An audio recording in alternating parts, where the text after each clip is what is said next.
Mass production depends on mass consumption, and by raising his own employees' wages, he drove wages up around the country and stimulated demand.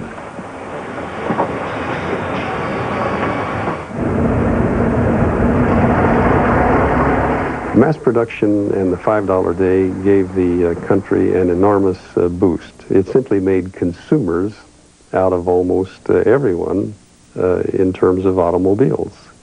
And the automobile industry was so important to the economy that as it went, the economy seemed to go. How wonderful.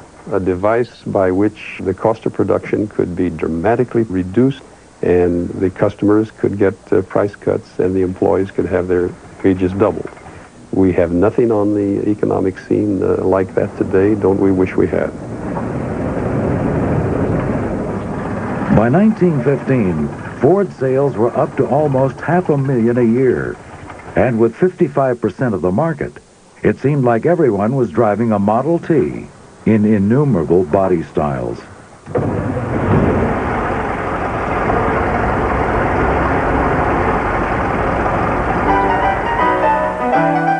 The Model T had a great impact on farmers, just as Ford had intended.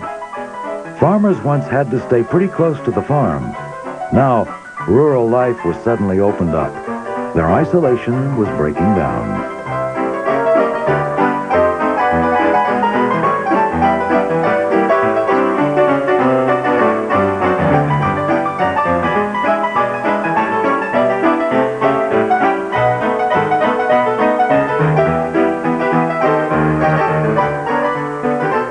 Unfortunately, city traffic began to be a problem.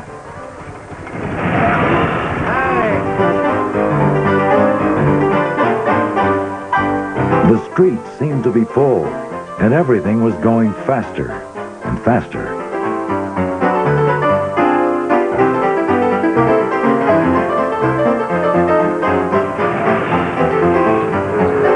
This accelerated pace lent itself to another new invention, the motion picture. The Model T became a movie star, and the chase scene entered the dictionary.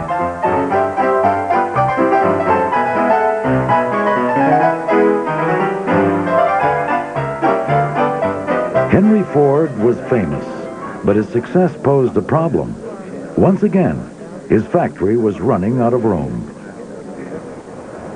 He asked Albert Kahn to build a colossal plant on 2,000 acres Ford owned next to the Rouge River in Dearborn, Michigan.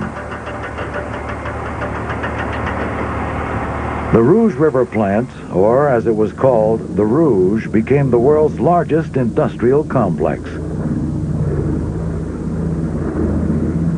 More than 103,000 people came to work there every day. In the Rouge, he conceived the idea of transforming raw materials into a finished product, and eventually was able to do that in a very short period of time, in a matter of hours.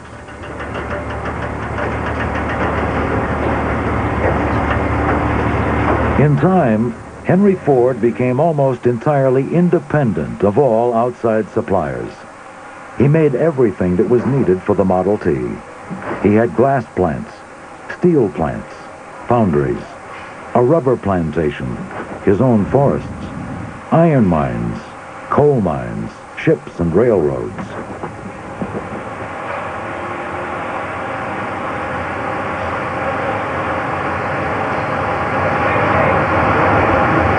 He wanted to control the whole manufacturing process to ensure that he had the supplies and parts he needed when he needed them.